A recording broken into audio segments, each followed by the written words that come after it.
ubani ozokenzela amasiko wobunyanga. Phela ubunyanga bujulile. Ubunyanga kunezinto omele uzenze ezifaka ebunyangeni. Kunemithi omele uyithinte kodwa idlozi lingaphazamiseki. Wow. Angisho ubunyanga uyabona ukuthi sebujule kangakanani manje. Bushintsha yonke into. Manje okay ngabuthwasa kubunyanga ngahlala enyangeni yami yangikhulisa yangifundisa ihlahla. Sihlahla vele yisi isikolo leso omele undlule kuso. Mfuni. Namhlanje ngijabulile ukuthi nami la uzofundisa kabanzi ngamanzi amnyama. Ngizocela ukuthi uchaze nje abalaleli ukuthi kahle yini amanzi amnyama. Nje uchaze nje ngamanzi amnyama before ngizokufaka imibuzo yami. Okay, what's the cause yamanzi amnyama? Imbangela yawo ngiyakuzwa ukuthi kusuke kunesidalwa esingcolile. Imbangela yawo kahle yini? Nelisidalwa lesi esingcole kusuke kwenze njani? Okay, asiqale la. Ngihamba mina mhlambe ebunyangeni bami ngithi ngikhulisa ubunyanga. Noma ngikhulisa ulwazi lami. Ngifike ngithathe izinto engizothi mangifika ekhaya bese idalwa zibaleke ekhaya. Angisho yabona. Sekuyaqala ke manje sekuyangcola ekhaya akunasidalwa sengiphendulela idlozi sengithwele ngedlozi mina sengithwele ngedlozi idlozi lasekhaya lonke selibheke mina inhlanhla bomele lepha abafowethu nabodade bethu ezipha mina so uyabona ukuthi soyaqala manje sekunamanzi amnyama ekhaya ngoba bonke labo bekade baphezulu sebashona phansi. Ufuna ukwazi I do believe was even the manches makuukuthi lo muntu owayephehle amanzi amnyama akasekho emhlabeni and bengingalungiswa ngalutho ifamily ayazi ngalezinto ngoba khumbula ukuthi not everybody uyazi ngezinto lezi zobunyanga zobungoma zokuthandazi zesintu. It's only now ngoba sesinama social media and sesinama show afana nabo Manches and Thoughts abiza abanjengani ukuthi beze bezofundisa. Ngifuna ukwazi ukuthi kwisimo esinjalo kwenzakalani? Okay. Angisho makenzakala inkinga kanje. So uyaqala manje uthi athi ngibuyele emuva. Yini le ngihlupha kanje? Phela anyeke ufuna ukuyohlola emntwini kungana next. Nyakusuka ekhaya kungana inkinga. Kuzomela ucala ubona uthi man la kunentuthu. Le ntuthu le yenzwa yini? So uyahamba uyofuna ukuthi le ntuthu yenzwa yini manje? Bafika boza kwethu bachitha amathambo, abahlola ngamathambo, abashaya amanzi bafike bashaya amanzi. Bayaqala ke manje uthi hayi yendod la ekhaya kunesimo sokuthi idlozi lakhe alisekho la. Idlozi lakhe lisahlelanga kahle. Idlozi lakho seliphendulekile. Manje lungisa le dlozi lakho ukuze into zakho zikwazi ukubuyela esimweni bokuyiso. Ladies and gentlemen, welcome to another interesting episode of Manches and Thoughts. Your host, Chef Pathanani Mbata. Hello everyone, welcome to another interesting episode of Manches and Thoughts. My name is Pathanani, I am your host, and of course I'm not alone. Someone I can. Ngiyaphila. Ngiyaqala ukuxhola kwabantu zentothi. Ngiyaqala ngapha. Igesti ngiqhawule. Kusho ukuthi kuningi okuzayo okusha namhlanje. Oh my goodness, Khetha. Kuningi okuzayo okusha.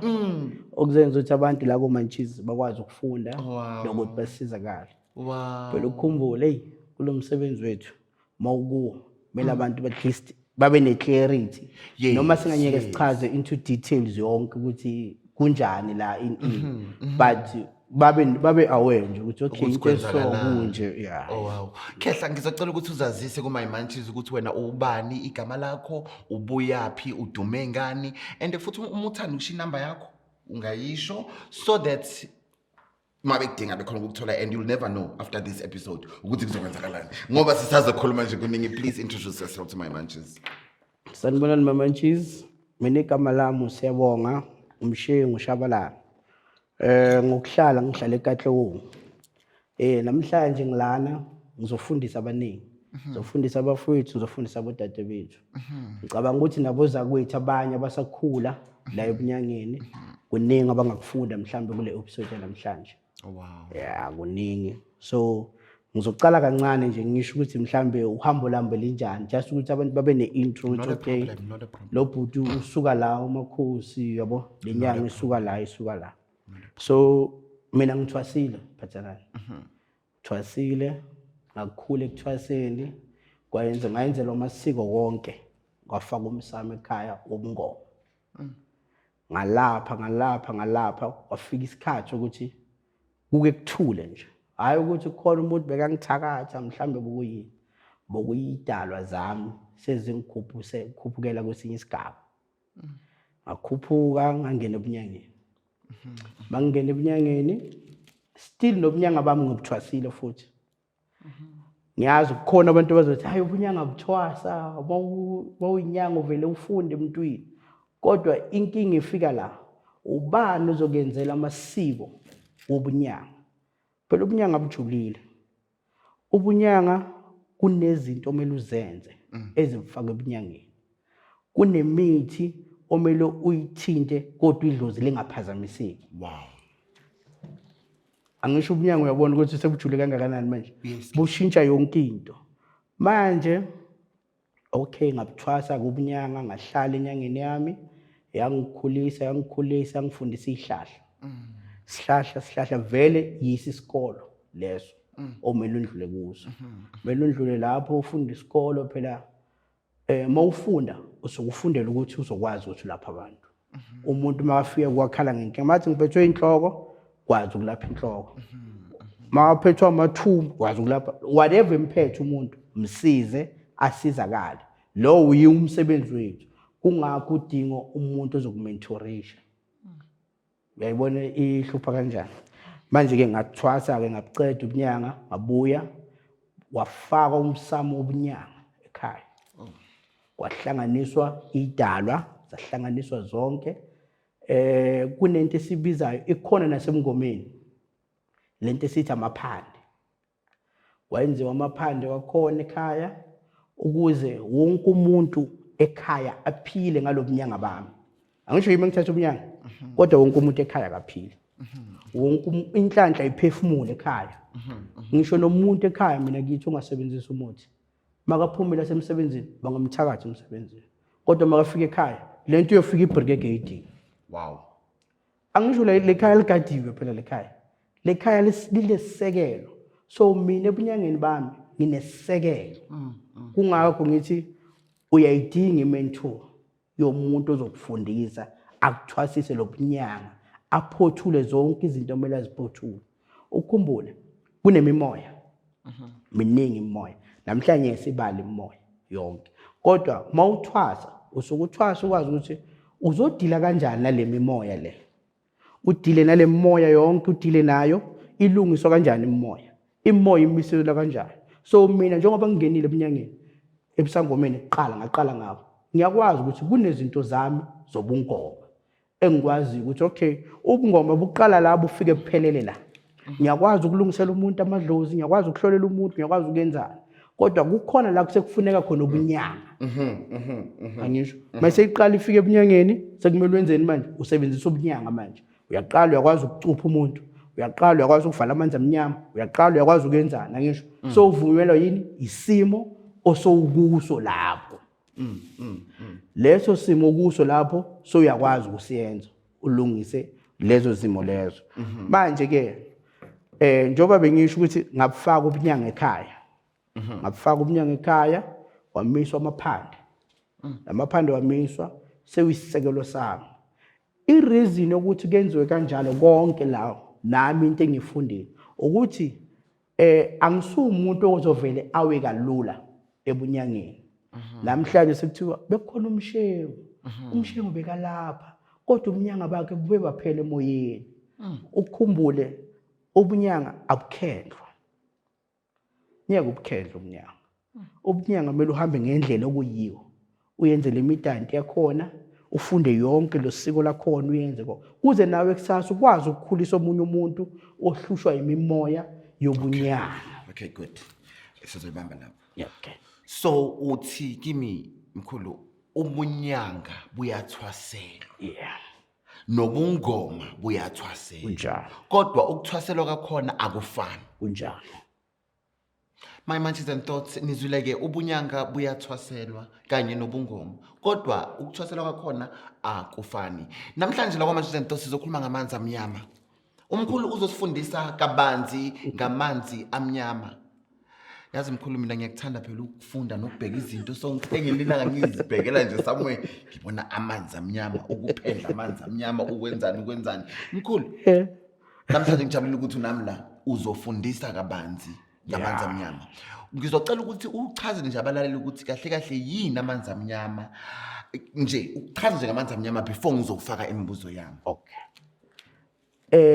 Uyakukhumbula ukuthi ngiqale before ngingena kule topic bengikhuluma ngemimoya ukuthi imimoya iyazi ukuyilungisa ebungomeni. Ubungoma ulungisa imimoya yonke amagobongo ukumiswa ukuthi imisamo nani konke lokho. Okay ke sesiyangena emanzini amnyama. Amanzi amnyama awukungcola esidalweni sakho. Amanzi amnyama kakhulu ivamise ukuthi uphehlelwe emndenini kakhulu. Uthole ukuthi mhlambe oyi1 emndenini uyophumelelayo nezingane zakhe. Bonke laba abanye abaphumeleli. Ngisho noma bangashisa impepho kuba worse kakhulu. Idalwa zakhona zingcolile. Uyabona? So makungcole idlozi ekhaya ayikho into ephumelelayo. Abantwana bamantombazana bazozala ekhaya bangashadi. 1. Abafana sibhema ama drugs mhlambe for example impilo ayiphumeleli unomntwana mawunabantwana ngapha bafuna ukondla abantwana. Phela mawuyindoda kumele uwondle. Mawubaba kumele uwondle ube responsible njengobaba.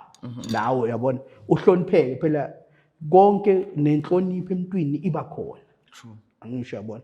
Manje ke bese soyaqala ke manje emanzini amnyama sekungcolile. Idala zakho zingcolile zonke. Kufana nokuthi unebhadi. Amanzi amnyama ayibhadi akukho ozokwazi ukukuthinta kube kuhle empilweni yakho. So ukwalungisa kuyinto enhle kodwa amanzi amnyama wona ayibhadi. Akukho la uzofika usebenze khona uhlale mawungena ebantwini abakujabuleli la ukhona kuba khona umsindo kuba khona nje izinto eziningi nawe ezikuyenza ukuthi emoyeni awujabule futhi awuhlaliseki nasemoyeni wakho. So amanzi amnyama yiwo la. Okay, what's the cause yamanzi amnyama?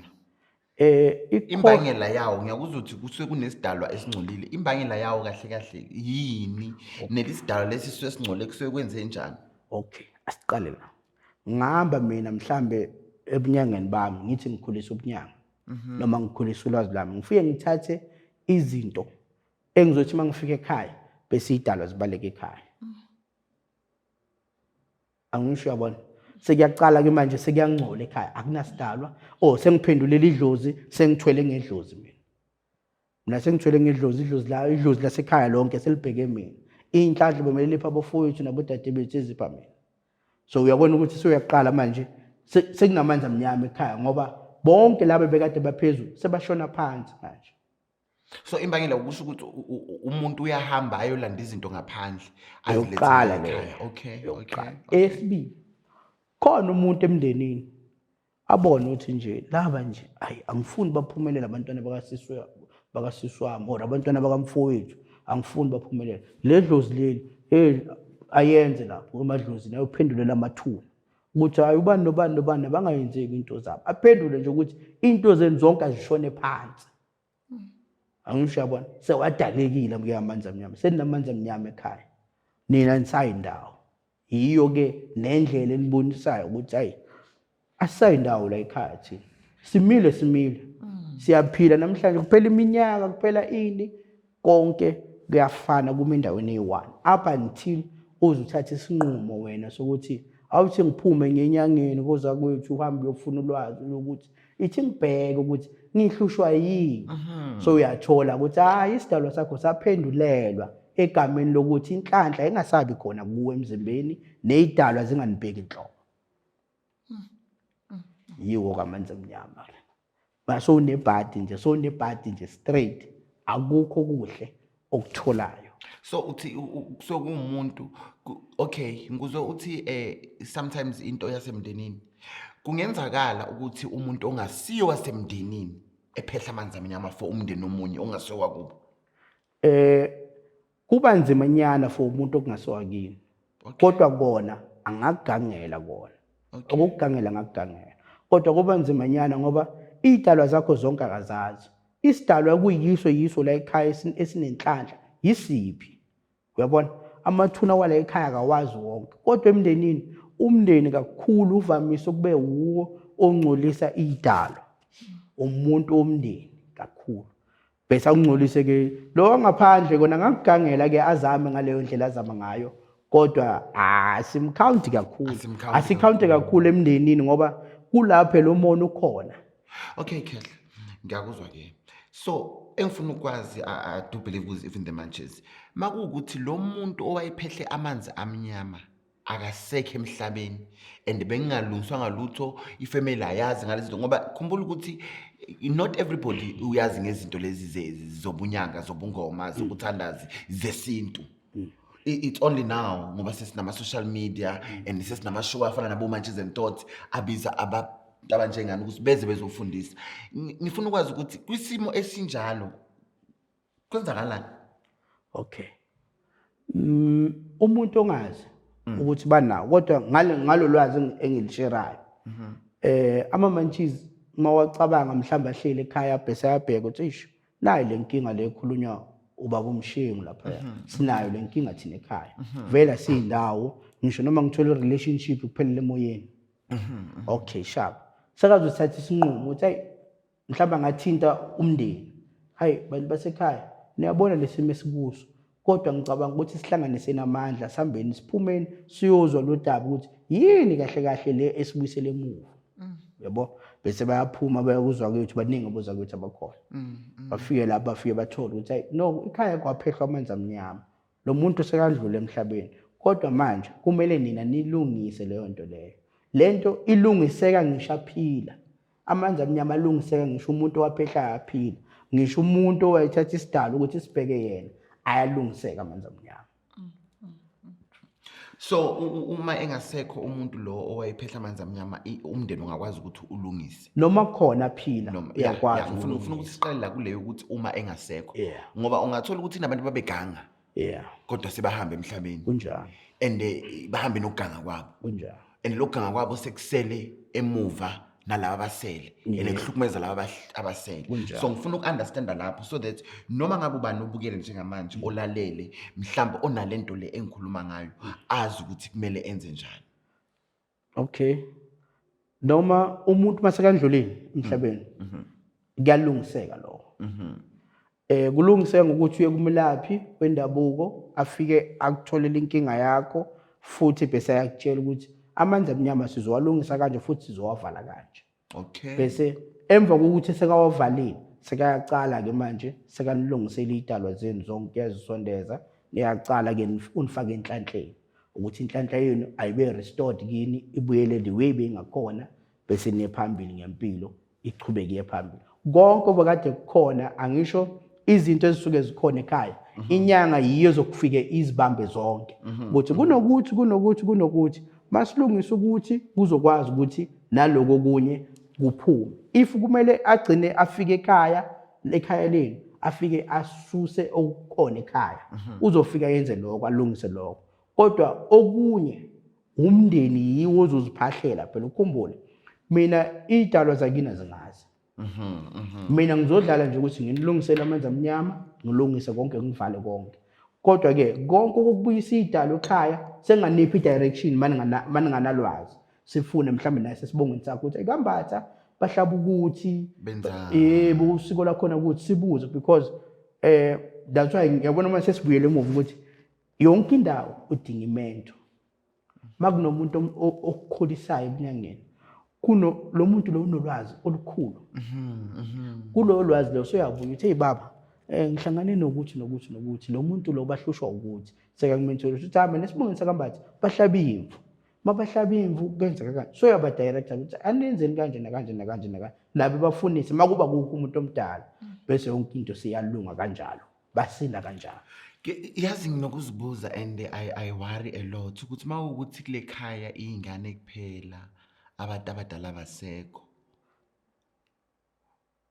ukuthi i-situation enjalo ley'ngane zibe yes, and at the same time Khehla uthola ukuthi ley'ngane lezi zidivayidekile. Uya-understand? And ley'ngane ey'divayidekile nje kunalaba abakholelwa ey'ntweni zesintu, kunalaba abakholelwa ey'ntweni zenkolo.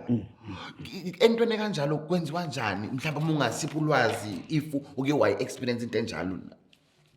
Entweni enjalo laba bakhona angisho ngeke ubaphoxe laba abangasabeliveli kulento ngoba manje nizoxabana nilwe vele kodwa laba bakhona abayenza ukuthi umelaphi mawuye kuye uyazi ukuthi owaziyo amanzi amnyama kamampela owaziyo uzofika nilaphe nina and ukulungisa kwenu nalabo abanye bayalungela. Uyayibona imnandi kanjani? Ngokulungisa leyidalwa nina niphinde nizifake ekhaya zihlale kahle ekhaya. Laba abanye nabo inhlanhla zabo automatically ziyazibuyela nabo baba kahle nabo. Uyayibona imnandi kuphi? Khehla ngifuna ukwazi la ukuthi impawu zamanzi amnyama ziyabonakala. Uma zibonakala zibonakala kanjani? Uma zingabonakali yini le ongazuyenza ukuzibona cha la amanzi amnyama? Asithathe okulula. Ngicabanga ukuthi bese ngikushilo mhlambe mamantshisi. Manje phathanani uyasebenza manje kahle. Usebenza kahle abantwana bakahle bonke into kahle. Bese kuyaqala inkinga ekhaya. Wena sowushona phansi uchayiselwa kwayimoto konke okunako kuyashabalala manje kuyaphela. Angisho makenzakala inkinga kanje so uyaqala manje uthi athi ngibuyele emuva. Yini le ngihlupha kanje? Phela anyeke ufuna ukuyohlola emntwini kungana next. Yakusuka ekhaya kungana inkinga. Kuzomela ucala ubona ukuthi man la kunentuthu. Le ntuthu le yenziwa yini? So uyahamba uyofuna ukuthi le ntuthu yenziwa yini manje? Bafika boza kwethu bachitha amathambo, abahlola ngamathambo, abashaya amanzi bafike bashaya amanzi. Bayaqala ke manje uthi hayi yondoda la ekhaya kunesimo sokuthi idlozi lakho alisekho la. Idlozi lakho lisahlelanga kahle. Idlozi lakho seliphendulekile. Manje lungisa le dlozi lakho kuze into zakho zikwazi ukubuyela esimweni bokuyiso. Lana sowuphehlelo ukuthi futhi mawuthi uyabheka akusuwe kuphela oyenza kwalela ilelo bhadi. Uthi uyabheka usisi wakho nangu naye. Uthi ubheka umfowenu nangu ayibo nabo ekhaya abafowenu abanye labo abanye nabo bashona phansi. Nonke ekhaya senishona phansi manje. Ayisekho ndalo inhlanhla ayisekho iphelile. Sekuphelile nje ilamanzi amnyama. Sekuphelile seyishona phansi. Ngitshele la uma kuukuthi I just want to know siyaphupha ngithi.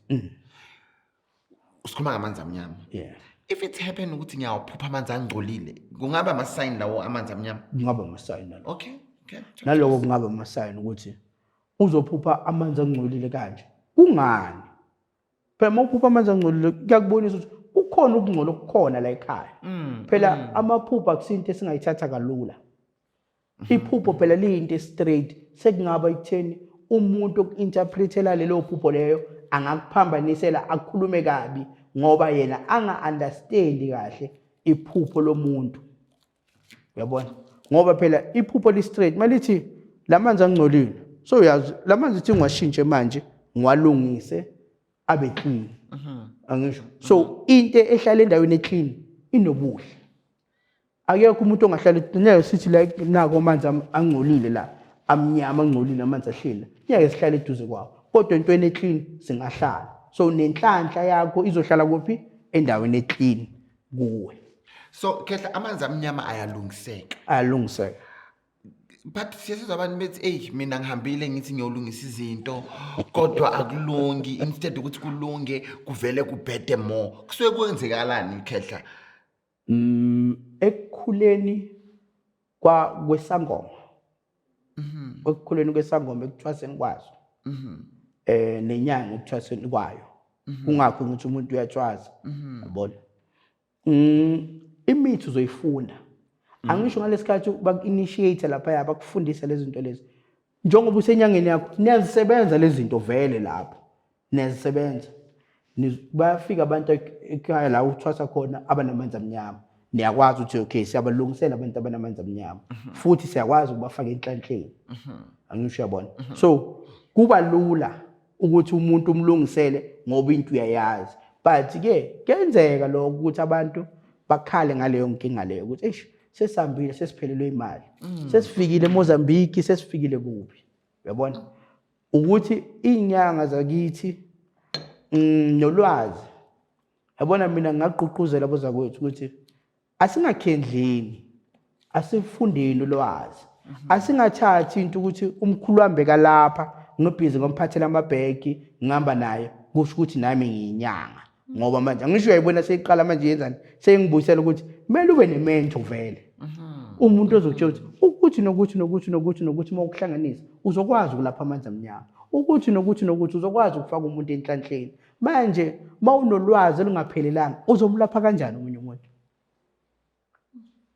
angisho ngingaphuma manje phathanani ngiye eMozambique ngifike eMozambique ngikhenke angufundanga umuthi mina angiwazi mina umuthi ngizomlapha ngani mama Ntshisi ngokuthi ngihambile ngayokhendla mina ngibuye nento ezovulela mina inhlanhla ukuthi nina nigcwale kimi nizogcwala vele kimi kodwa ukuthi nginilapha impande yokunilapha anginayo mina impande yokunilapha ngizonilapha ngani angisho manje seyaqala manje ufuna ngijule Jula ufuna ngijule Jula ngitshela ngathi itafula lakho le mina ngilalele wena ngoba mina angiyazi lento mina ngifana namama Ntshisi Jula yesikhehla angisho manje mase iqala phela inyanga or noma isangoma so fike sikubize noma u20,000 umzekelo nje sithi ay 20,000 yamlungisela amanzi amnyama vele niyayibiza ngiyazi kunjalo yeah uyayibiza 35,000 ngoba ngiyazi angisho abiza 35,000 athi ngizolungisela amanzi amnyama knowing very well ukuthi ulwazi lakhe luncane yabona uzwa bethi amanzi amnyama avalwa ngesikopo ngenhloko yemvu emnyama kuyenziwa imidanti ethize bese afike act ngathi ulungisa wona abuza kwethu la angithi nami ngisebuhleni angikubeki kanjalo kodwa ngiyasho ukuthi inkinga esibhekane nazo ukuthi sifuna ukukhendla kakhulu asifune kufunda vele ukuhlala emntwini ukuhlala kwenyanga vele uhlala enyangeni 2 months 3 months kunzima kukho lula vele ende njoba kungekho lula kanje kodwa imphumela khona uyayibona ngoba umsebenzi wakho uyinyanga uyisangoma ukulapha umuntu athola impilo phela Khetha ngitshela it's me Chef Mbatha who's asking you yeah it's me yes your thoughts do you think abanye abelaphi bayawaphehla amanzi amnyama egulini zabo ngenxa yokuthi abanalwazi lokulapha asenze umzekelo ngenye into ne kodwa ngithi ningangishayi mama Ntshisi jazi ngizokhuluma okuncane awuphumi namhlanje unenkinga uyaphuma uyoconsult enyangeni mawufika enyangeni ithi inyango nomoya wena njengoba sekubheda kanje empilweni idlozi liyakushaya kumele usheshe uthwase angisho yabona bese uyaqala ungena entwaseni uthwasa ngoba ubheka ukuthi uzolapheka ngisho uzolapheka umndeni wakho phela wenzele wena uyiwani usukuyenzela wena abantwana bakho abafowenu ubani ucabangela wonke umuntu uthi bathi nginesikhwama yabona kunje ithi ngisilungiseni kuze sonke sizoba right usilungise uthi mawuceda ukusilungisa kanjalo sowubuyile ekhaya uvele kushone phansi that's why ngithi I think abanye bebelaphi bayamosha iguli kuyenzeka mara ngiyabuza honestly because kunabantu abahambayo beyinyangeni umuntu mayesebuya hey sekunzima kakhulu izongisa kolinye igama ekulapheni lo muntu lo uzofike la athwasa acede abuyele ekhaya inkinga zemhlasele mo indlala imhlasele mo mina ngokukhuliseka kwami mama Ntshisi ubaba wakhulisa mina ugobela wami uyaphila ugobela wami uvamise ukuthi athi kithi futhi lento siyayibona siyayiphila indlala kugula lokho angisho indlala mayihlasela ekhaya kurong umuntu makuthiwa uhlushwa idalo ngapho ubulawa indlala akumelanga angisho asimlaphe lokuhlupheka ukuhlupheka singakubeki ukuthi futhi indlala asikubeki ukuthi ukuhlupheka lo muntu uhluphekile ngiyamthatha mina ngomfaka ekuthwaseni ngithi uzoba sharp umuntu ohluphekile uzothwasa ngani ku expensive ukuthwasa kunezinto ezifunakalayo futhi indlela esikhula ngayo angithi abanye bathwasisi kahle kodwa ngithi ku expensive ngoba uzothenga 10k 15 wathwasa imbuzi yinini umngamazi konke lokho uzokuyenza lokho okuyenzwayo makuthwasa kumele uyovuma uvume kamalume kumele uvume ithonga ukuthi wena sowuthathile umsebenzi yonke lemisebenzi le idinga imali angisho imali eningi leyo ihambile imali yakho kungakho mina athi babami umuntu makahlupheka kanje kugula lokuya asimlapheni lokugula singamthwasisi simlapha ukugula umuntu abuyele emandleni abe nemali bese isidalwa sivele ukuthi hayi ndoda thwasa because sizokhona vele ukumsiza ukuthi akhona ukuthi akhokhe zonke lezi zinto. Oh wow, that's profound. Angisho kulula lapho ngoba manje thina ukuthi kakhulu la ku social media mawuzokhuluma iqiniso abantu bazokushaya ukuthi ayikho leyo nto leyo nina nonke ningama scammer nonke niyafana vele leyo nto leyo sekuyinto esishaya sonke kube ngathi sonke siyafana kanti sonke asikhulisekanga ngokufana la ebunyangeni sifunda ngendlela ezingafani. Wow. Kunombuzo lana so uma ukuthi ke ngiyahamba ngiyohlola mina la kule family ngoba lezi zinto okhuluma ngazo zonke ngiyazibona ukuthi hayi man ngathi yilamanzi amnyama ahlaselela ekhaya aphehlolela ekhaya then ngihambe ke ngithola ukuthi amanzi amnyama ngivumeleke ukuthi mangibuye ekhaya ngishisa impepho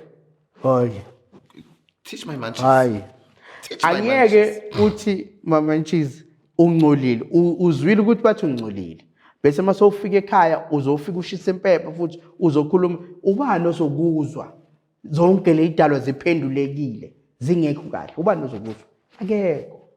The only thing ongayenza sekumele uzame iplani neplanise nenyanga ukuthi hayi man ngibe ngicela ukukupha kungaka ukuze lento yami ilungu kukhona abantu esibasiza mahala umuntu uyamsiza mahala ngoba uyazi ukuthi kusasa lo muntu umsiza mahala uzobuya kusasa abonge ngemali eningi. If umuntu ngiyabona umuntu usekuhluphekeni ngizomfuna 40,000 okumlungisela amanzi amnyama ngithi ngizolungisa ikhaya lakhe konke ngenze kanjalo lo muntu ngeke akuthola ukusizakala kimi and uzohlala sebumnyameni angisho uyabona. So okay, I want to know la makukuthi nilungisa lamanzi amnyama khona lo thwele la ekhaya okay and busy nilungisa naye la kodwa yena uyazi ukuthi yeah situations like that have you ever experienced that kulungiswa kanjani lapho kwenzakalani uma kunaleyo nkinga emndenini ukukhumbule ngithe kunabo makhosi kunenyanga emandulo umakhosi bekadlala indima yakhe adlala indima yakhe yonke efika iphelele bese athi mina sengiyaphelela la sengizocela inyanga ethize iqhubeke naloko ukuya phambili angisho mawuyinyanga kungakho ngisho ukuthi inyanga khona izinto ekwazi ukuzenza iqhubeke yenze lezi zinto emeli izenze ukuthi lo muntu lothwele akuvalwe la kucusho kuyenza ukuthi nokuthi ukuthi manje le idalwa njengoba seziyenzeke kanti zaphenduka zaba kahle lo yamuntu akangasakhona ukuzithola le idalwa lezi angisho sekungena kungena obunyanga manje anyeke ube nobuqhule ubuhlakanipho phela kufuna ukuhlakanipha lento le ifuna nokuthi uyazi ukuthi ukhulisa ibase yakho wena enyanga umile isisekelo sakho simile ukuthi labantu laba uyazi uba lapho bacupha bayenza ukuthi umakhosi kukhona izinto enganyeka azithinte kodwa wena udeep unemithi strong ethize engavumeli ukuthi umakhosi abe nayo kodwa wena ngoba ufike wafakwa kahle ngesinto ekhaya wafika wamisela umsamo wayenzwa ngendlela eyenzwayo yabona mina njengoba ngisho ukuthi ubunyanga bami bume ngoba nginomuntu engithwase kuye owugobela wami. Ugobela wami wangifundisa ukuthi umuntu yenza ukuthi nokuthi nokuthi nokuthi. Bakube mina ngiyahluleka sengiyaqala ngibuyela kuye ngithi baba kunomuntu ohlushwa ukuthi how do we heal that or njengoba lo yathwele siyenza kanjani? Hayi mntanami ucupha la ucuphe la uvale kanje bese uyenze kanje bese yonke into seyi right inhlanhla yalabantu ibuye and mayibuya le nhlanhla le kumele labantu laba kube nezinto ozifaka kubo emzimbeni ezizobagada eziwumuthi. Angisho basikhuluma kanjalo seyaqala manje ukhiphe 40,000 kimi. Ngathi ngokulungisela amanzi amnyama. Angisho ngokulungisela amanzi amnyama angalungi. Bawungalunga amanzi amnyama usuku ujampe nawo. Phela umuntu ujampa ngoba anganeliseki enyangeni. Yabona? Kanti kumele qala abuye enyangeni. Athi hayi man. Ngathi akuyenzekalanga ngoba kusafana namanje. Angisho inyanga ayibe no plan A ibe no plan B. Ukwazi uyabona ukuthi kungakho kubalekile ukuthi momentoreke kahle wafundiseka kahle so uyazi okay shuthi lana kuvaleke kanje okay njengoba sekuso lo muntu uphakamile mangilungisa kanje wayenza kanje phela umthakathi uyashesha ukuphakama naye ngoba abona ukuthi ngiyalimala nawe uyabona so makaphakama kanjani nawe usuyayenza uyavala and lento le ivumeleke kuphi ebunyangeni so ucupha kahle ke manje ikhali zakho so uyayenza so uyawenza abantu bayalungela uinstall inhlanhla. Yabona mase sikhuluma ngendaba yokuinstall inhlanhla iyahlupha ngoba singaqamba amanga thina labo zakwethu. Mhlambe sithi siya install inhlanhla nani kodwa kakhulu into engicugcuzelayo angisho manje ku 2025 asifundeni boza kwethu sambe nama ngithi nginswembu nami ngisahamba kumanje mina mangifika la angisho nginobunyanga obumile ekhaya isekelo sami simile with or without any into yomunye umuntu mara ngisaphuma namhlanje ngiyoguqa kwenye indawo ngifike ngifunda ulwazi ngiyahamba mina amazwe ngifike ngifunda ulwazi ireason ukuthi ngifunda ulwazi lale ukuthi ezinye izimo esikuzo abantu bakithi abakuzo ukuthi ngikwazi ukubandlulisa kalula kulezo zimo lezo ngoba imithi yangale nemithi ethu ayifani. Ihlukene kanjani? Asithi la ngihlanganisa 50 imithi ngale bahlanganisa 4-5 imithi ngendlela yabo engale uzoqala siqale sikhulume ngale mawufika ngale qala you need to seek for powers qala seek for powers yeah mele uthola ama powers qala then kunento esithi wasika kubani lama powers kule nyango yekuwe mele kupha ama powers ukuze uzokwazi ukuthi iguli zakho ukwazi ukuzilapha nawe uyabona ungafiki ukhendle ukuthi hayi ngifuna into yokulapha bese ukhendle bakunika into abakunika zona uhambe fika ufunde lapho ufike lapho kunesiko esifuna ukulijampa thina inyanga nezangoma isiko lithi mawuzofunda ulwazi lomunye umuntu fika ukhipha inkomo so uma uhamba lamazwe ufika ukhipha inkomo kunjalo lo muntu uzofika kucharge athi ngizokufundisa u1 no2 no3 no4 no5 no6 ngifuna inkomo eziyi10 anyisho bese wena ufika ukhipha inkomo eziyi10 ufunda ini ulwazi lo lufunayo manje thina sifuna ukushaya ama shortcuts sithi awungifundise lapho sengathi ngizisondeza kuwe ngoba ngifuna ukufunda ngeke ngifunde into kanjalo isithi into ofuna ukuyifunda khipha inkomo ngoba nalomuntu nezidalwa zakhe zakhipha inkomo kwenye inyanga yafunda leyo nto leyo. Khehla ngitsheleke lana ke just ukuthi manje ukhuluma ukuthi uyahamba amazwe language barrier iyahlekisa lento yethu kanjani iyaphuma imali lapha 1 iflight yakho qala yeah 2 mawufika la uyakhona asibeke umzekelo njengeGhana thina iGhana ngecurrency yashaya i100 is 60 rand eGhana 65 rand isihlula nge35 rand uyabona mawufika ngale manje ubhadala umuntu ozokutolikela makube lo muntu lona akakwazi ukukhuluma ilimi lakho and kumele ube sure ngoba kumelanga Mr Next lapha ya ukhumbule le mithi oyilandayo is strong 1 2 wayenza iphutha ungalimala nawe and ekulimaleni lo muntu lo uzokhuluma kanjani naye masoyenza amaphutha ukuze ukwazi ukulungiseka, yabona. So that's why kumele kuhlele khona umuntu ozokwazi ukukutolikela.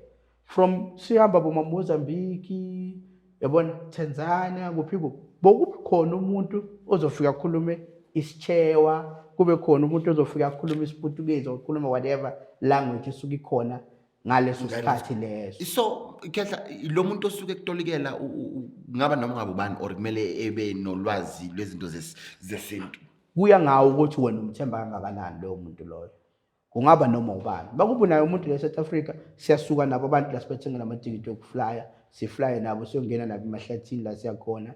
Sifike lapha afika atolike kuyenziwe wonke umdanti omele yenziwe size sibuye. Then now makuthi usize isiguli ngemuthi waseGhana and lesiguli lesi kuyambula kwembeso and kufuneka lento ilande eGhana, uyaphinda ubuyele eGhana? Angisho that's why ngithe thina sikheli siyafunda thina. Sifunda ama-risk wento ukuthi okay lento le ama-risk wayo 1 2 3 4. Umuntu makayenza iphutha ngokuthi phela ukukhumbule singabantu sivamise ukuyenza amaphutha ngokucishe ngokufana.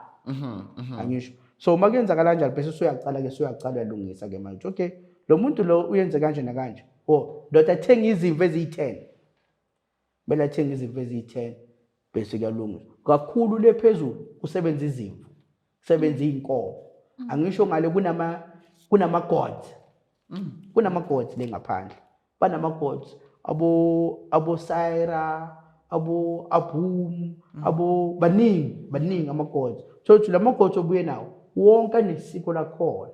So kungakho ukufunda ukuthi ube nolwazi uzokwazi ukulapha abanye abantu nokuthi umuntu makayenza iphutha kulento omnike yona ukwazi ukuyilapha kube lula. My Manches and Thoughts family, I hope you are still enjoying this episode with Umkhulu Ubaba Umsheng Shabalala. As you all know that I am an author of this beautiful book called On My Own, I Have Found Sunshine. I want to say thank you so much to each and everyone who already purchased this beautiful copy. And your testimonies are beautiful. Darlings, on the 16th of August, I am having my Manches Over conversation with an author where we will be talking about this book, where they will be asking me questions, where they will be saying whatever they want to say about the book. And you'll never know, I might do an episode on that day. Darlings, please, if you want to be part of this experience, all you need to do is to purchase your tickets for only 450. And this event will be taking place in Midrand. So if you want more information, please do contact me on 081 524 6791. Yes, Khehla. So lento esifundisa namhlanje mamanchis nani bantu bakithi ezweni emhlabeni wonke uphelele kaMveli Nqaba. Ngiyacela kubuza kwethu bafunda imithi and ngifuna iphela kunento eseyikhona eseyigcwala umhlaba wonke. Uyazi ukuthi sinenkinga thina belapha ukuthi umuntu angene azishaye isifuba athi mina nginedlozi elikhulu futhi idlozi lami lifuna imithi. Wow. Ikhona into enjalo? Ulwazi oluncane. Teachers, Ulwazi oluncane lelo ngokuthi iswasho siyini iswasho kahle angithi abantu abasebenzisa iswasho asisebenzi. No, angiceki futhi umuntu because sinokuhlala thina eThekwini sihlale nawo eMandini. Mawuhleli naMandini siyazibona lezi zinto bazidaya phambi kwethu. Siyabona lezi zinto bayenza phambi kwethu. Okay, umuntu ungathatha iswasho unelumbo lomuntu ufuneka insiza zikhothe. Ungathatha iswasho unike lo muntu uthi akhothe le washo lezi. Kuyenzakala kanti? Anyeke asikhothe umuntu. No, but maruke wa experience enjalo ukuthi umuntu kuthiwa uphethwe yilumbu bemnikeza iswasho. Kuyenzeka lokho. Athi umuntu ngalo swasho hamba ufutha, hamba yenza ukuthi nokuthi, thatha amaqanda, uwenze kanje. Angisho sibona yonke lento le ku social media. Okay. So we copy. We copy lento eyenzakala ku social media then sifuna ukuyenze yethu ngathi uyayazi. And lo muntu lo uyafa, mayindulo yomuntu uyafa lo ya. Ukembula ngempilo yomuntu neswasho. Phela umthakathi unzima. Umthakathi uthatha izinto eziserious. Umthakathi makathakathi. Okay, asithi ulwa nami uyisitha sami. Ungishanga imithi. Isitha sami lo muntu esimhambayo angimazi mina ustrong kangakanani. Lo muntu usebenzisa imithi, ukwazi imikhonto lapho namahlabu nani. Ngifika ngikhipha iswasho mina ngithi futha la. idlozi lakho likhulu. Baningi abantu esihamba phezu kwabo abanamadlozi amakhulu. Ngephutha lethu thina zinyanga elethu nami ngiyaziblame nami. Uyabona? Ngokuthi iswasho mina ngithi iswasho sincane kunomuthi. Umuthi mkhulu. Inkinga mina mind angifuni believe yakho mina. Angifuni mina ukuthi ubelieve emthini mina ukuthi ngicela ube nebelieve lo muthi uzokwazi ukusebenza wara hayi anginayo lento leyo. Umuthi ugaye kahle uyenze leyo nto leyo. Lo muntu if you believe noma ka believe umuthi wakho uzosebenza. Angisho umuthi wakho uyawazi uyawuthemba yiwo vela ngisho. Uzoyenza lento le uthuma ku umuthi wenhlanhla uzoyenza le ukuthi umuntu kumele believe emthini wami usebenzise kanje ubelieve noma ubelieve vele uzosebenza so confuse umuntu yiyo lento lesengene ukuthi hayi idlozi lakho likhulu sengukudlila imali ngikushayile 150,000 so abantu bayakhohliswa ngokuthi bathi idlozi lakho likhulu alidingi umuthi kanti umuntu kanti umlaphi wesintu wenza iphutha kunjalo usukwenza iphutha ulwazi lakho ungaligcwalisanga uyenza iphutha ukuthi ulwazi lakho ungaligcwalisi futhi nemithi ungayifundi. So uthi kimi wena umuthi usebenza kuwo wonke umuntu? Umuthi uyasebenza. Akekho umuntu ozoma la ethi umuthi awusebenzi. Hayi. Mina umuntu ongathi mina umuthi awungisebenzeli ngizothi okay ithi mina ngikunika wami umuthi uwuzwa wena futhi ungathembeli ku kodwa yenza ngale ndlela mina engisho ngayo. Bangithi yenza ukuthi uyenza ukuthi bangithi yenza ukuthi uyenza ukuthi bese sibuke ukuthi nyeke na uphinde ungene esporweni uhambe kahle futhi. Wow. Khehla kwamanje izinto content ayiqedwa. Ngizocela ukuthi your word of wisdom and ushare nenumber yakho banikeze number yakho so that laba bangakudinga mase beqoda ukuba le episode bekwazi ukuthi bekuthole Khehla. Okay. Khona abanenhlanhla abahlala ngakimi eKatlewongo. Mina ngihlala eKatlewongo.